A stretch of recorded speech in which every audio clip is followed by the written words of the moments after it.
Welcome back to Road Gang Radio. Join Jimmy Mac and Lindsay Lawler's Gang of the Airwaves by subscribing to Radio Nemo on YouTube. We celebrate all kinds. Make it official. After all, if you're listening, you're already in the gang. The Road Gang.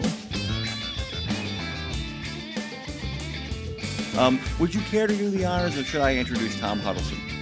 You introduced Tom, and I'm going to dive in because you and I are taking different angles on this conversation. I'm going to, so Tom knows too, you're taking the spooky angle. The David Lynch is one of the all-time great, his contributions in horror. I'm going to go on the music and the sound design angle. Oh my God. God. But you bring it in because we had a great conversation with Tom, I think just last month, when about this wonderful book. That belongs on every coffee table in America and beyond. And beyond. Yeah. But you wanted him to come back specifically in October to get spooky. So bring it on in, Jimmy. All righty. So Tom, by the way, in case you haven't figured out, he's an author, a journalist, and he's a musician based in North London. His novels include several science fiction and fantasy stories for younger readers, including the eco-futuristic Flood World trilogy. He has spent a decade on the film desk at Time Out magazine and is now a freelance film and TV journalist writing for, among others, The Guardian and Little White Lies. We told you David Lynch, his work, his world, which we loved and got excited about. Tom joins us this morning. Actually, it's not morning where he is, but it's good to have you, Tom. Welcome back. Thanks for having me.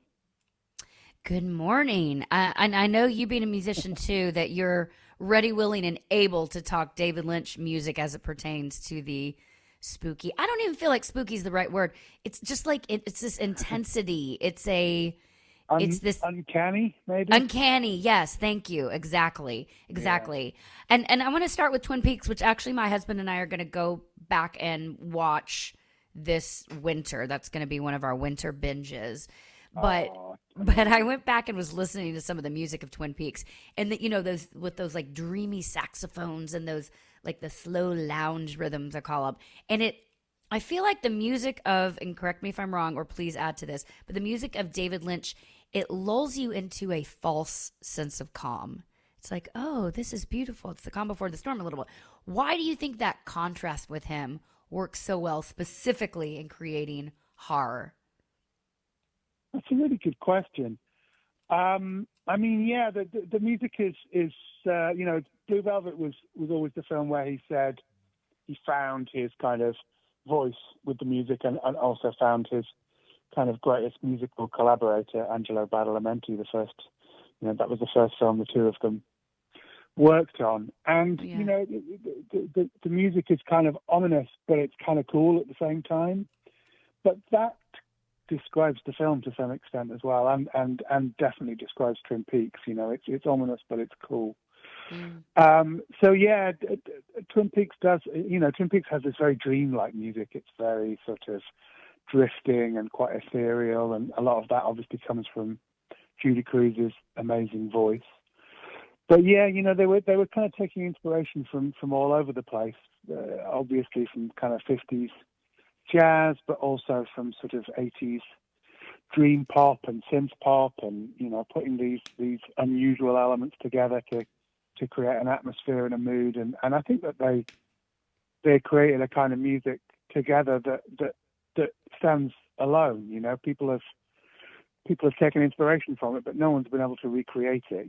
There's nothing quite like that first Judy Cruz album, which then became the majority of the Twin Peaks soundtrack. I also will tell you this too. No guys can actually make you feel completely awkward and uneasy while making you feel as cool as the other side of the pillow as Badalamenti and Lynch. Because I remember Audrey in that first episode of Twin Peaks. I remember that doom doom ba doom boom ba doom boom ba boom. Yeah. And to show Lindsay and you what a big fan my wife is of Lynch's world and that music and that sound, Lindsay, the first vinyl record that Claire bought for her new record player was the Twin Peaks soundtrack.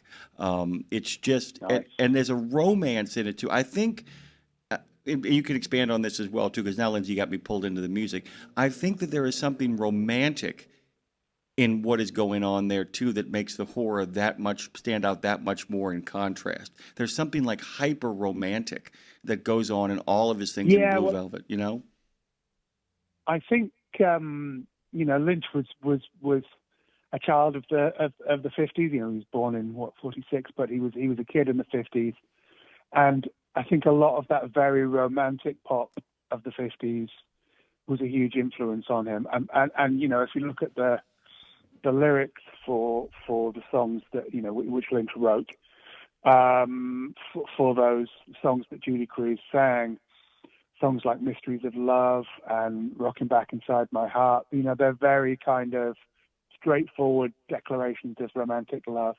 And some of the songs on there, Falling, a classic, some of the songs are a bit more poetic and a bit more strange, as you would expect from Lynch, but the majority of them are pretty straightforward love songs, definitely inspired by kind of 50s romantic ballads and pop. So yeah, I think maybe it's not surprising that there's a huge amount of romance in the music.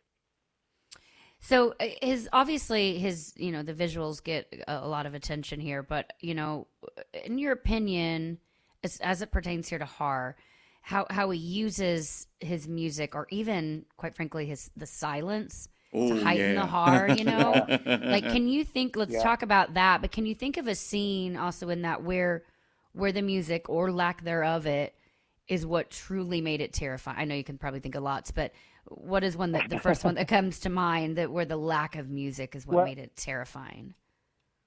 I think the most terrifying scene in Lynch's work, I think that most fans would agree, is the scene in Twin Peaks Fire Walk with Me where Laura Palmer comes up the stairs and sees Bob hiding behind the dresser. It's just, it's for me one of the great horror moments. It's one of the great kind of jump scares in horror, whether or not you count that film as horror. And as far as I can recall, there's no music when she walks up the stairs and enters the room. I think there's definitely the sound of a ceiling fan. But then when she sees him, there's a great stab of noise. So yeah, that's really effective. It's kind of one of the most kind of straight up horror movie moments in his work. But then, you can also think about the sound design in Eraserhead, which at the time was really original. Lynch and his sound designer Alan Splatt, who was a genius with sound, they created an entire sonic world, and in the most literal sense, they every single sound that you hear in Eraserhead is created. They didn't use any natural sound at all. They made every sound in the film, or some of its voices, but they made every sound.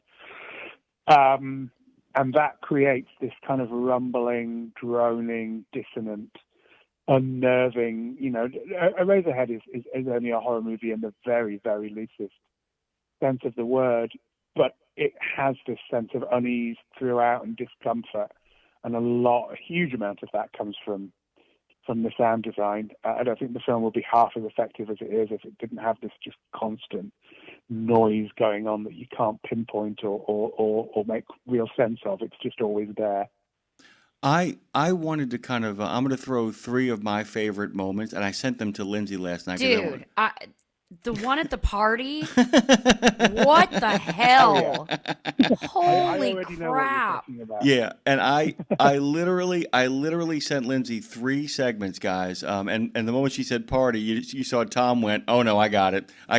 Robert Blake without you mean the mystery band. Yeah, the mystery band. Oh my god, that guy's in my nightmares forever now. Thank you. Good Lord. That worked. I'll tell you what, that worked. That worked. And what I sent her was, and I could have gone on, but what I didn't want to do was I didn't want to muddy the water, so I only picked 3. And I didn't send her, the classic one, which of course is the dumpster dive. But I sent her the Mystery Man party, the nuclear bomb explosion in the final season of Twin Peaks. The time that he takes from the moment the thing explodes to go into the center of the cloud is staggering. And the other And the one was music, speaking of music, oh my God, coupled with that. just Incredible. and by the way, that episode is unrelenting. That is a horror movie in the most. It's almost like a return to Absolutely, Eraserhead form. And then finally, I wanted to give her something unsettling because I've actually recently will openly admit I'm working on something where I'm just like, well, I got to steal something scary. I'll use this. The cowboy scene in Mulholland Drive is more unsettling the more you kind of think about it. It's the calmness of it. And it goes back to Lindsay's idea of silence because the two conversational scenes that I sent Lindsay, he almost sucks every bit of oxygen out except for enough oxygen for people to talk, that the world gets so creepy silent. And I was kind of wondering if you were going to pick three, what would be your three? You mean horror moments? Yeah, just scare the hell out of you, like uneasy, just anything that makes you just like, what am I looking at? I would definitely, obviously, go with the homeless person behind Winky's, that dream. I think I think that absolutely stands up there with Laura finding Bob behind the dresser. I think the Bob's murder of Madeline Ferguson in the second season of Twin Peaks. However, sad it was that was that the network forced Lynch to reveal the nature of Laura's killer, and I'm not going to go into that too much, but that scene. I remember at the time as a kid, I was 15 when Twin Peaks was on. That upset me quite deeply. And looking back, rewatching it hasn't lost any of its power. I think it's extraordinary that was shown on kind of network TV. It's really horrific and really disturbing. And apart from that, there must be other scenes in Twin Peaks: The Return that I'm forgetting. There's just so many upsetting and weird moments in that series.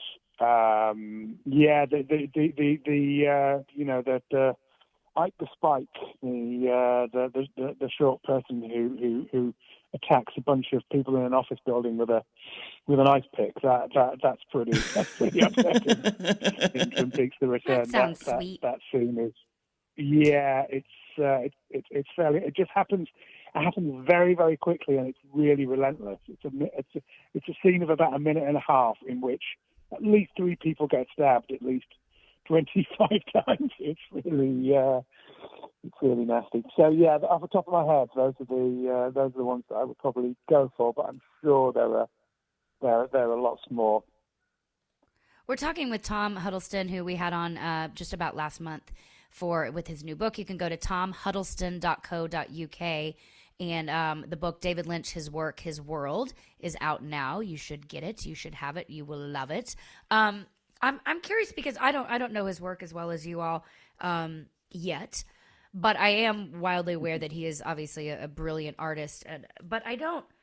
Even though these scenes are uncanny and spooky and scary, I don't like in my brain, my new David Lynch brain, I wouldn't say, if we had to label it, I wouldn't personally call him a horror director, but I'm curious if you would, because it more seems like he just uses horror if it suits his dream logic, and I don't know how you would label him if you had to. That's good insight.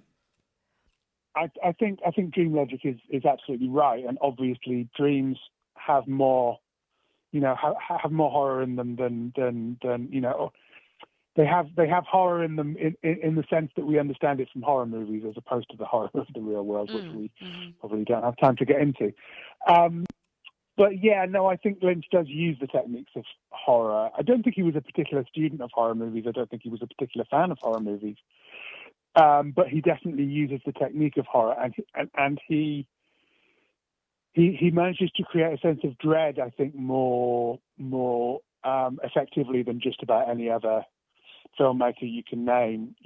So even though none of the films are straight up horror movies in the kind of classic sense, they all have, or most of them have, this terrible lurking sense of dread at least one point, if not throughout the entire thing. I think Twin Peaks Fire Walk with Me comes close to being a horror movie. You know, it's about demonic possession, and but none of them are straight horror movies in any sense of the word.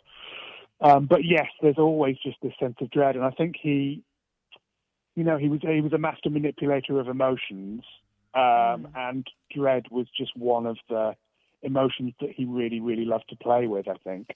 And he loved, his films were all about making an impact on his audience, and making you feel things that maybe you hadn't felt before or weren't used to feeling. And dread is certainly, one of the most effective emotions that a filmmaker can use. So yeah, I think it was all about just maximum impact, maximum effect. You bring up a really good point, and right, wanting audiences to feel dread, and this is something that a lot of people don't understand the difference with in creating art. There's a big difference between pandering and wanting to do something to an audience, people don't always understand that. And by the way, it's why he loves Frank Capra so much. Is that Capra wanted audiences to feel catharsis and wanted them to feel good and wanted them to feel a sense of urgency about their investment in the world. It often ends up being very crowd-pleasing, but Capra's less invested in pleasing the crowd and more interested in having them feel something. And the same thing applies to Lynch. By the way, show you how smart of a guy my dad is. My dad, one time in describing Lynch, Tom, he goes, you just take Robert Aldrich, Douglas Sirk, and Nicholas Ray and wrap them up into one big Roger Corman bow, and there's your Lynch. And I'm like, good God, Dad, you watch a lot of movies, don't you? But that's really it, isn't it? I mean, that's really it in the sense that, is that Lynch wants people to feel something. He doesn't want to pander to them. He actually wants them to experience, as a true artist, he wants them to have something that makes an impact on them. And that's really kind of the breakthrough, I think, of being a popular artist, is understanding that you are engaged with an audience, correct? Yeah, absolutely. And I think Lynch was perhaps less swayed by the demands of an audience than most filmmakers in his position would have been. But I think at the same time, I think he respected his audience, and I think he was his only audience to quite a large extent. And I think a lot of what he did was driven by what would affect me, what would scare me, what would move me, what would make me cry. I think he put a lot of himself and his own kind of desires and expectations and fears and all of this kind of thing into the movies. And I think he was the kind of first audience for everything that he created. So that, you say, you talk about being a crowd pleaser, and Capra was certainly that. And I don't think Lynch ever felt the need to be. I think it happened when it happened, which wasn't nearly every time you made a movie. No. It kind of happened by default. It was people are ready for this now. Mulholland Drive, to take an example, was a very popular movie, and when it came out was very feted, and the reviews were great. But it's not necessarily an easier or more approachable movie than Lost Highway or Twin Peaks Fire Walk with Me, both of which had been released to atrocious reviews, minimal box office.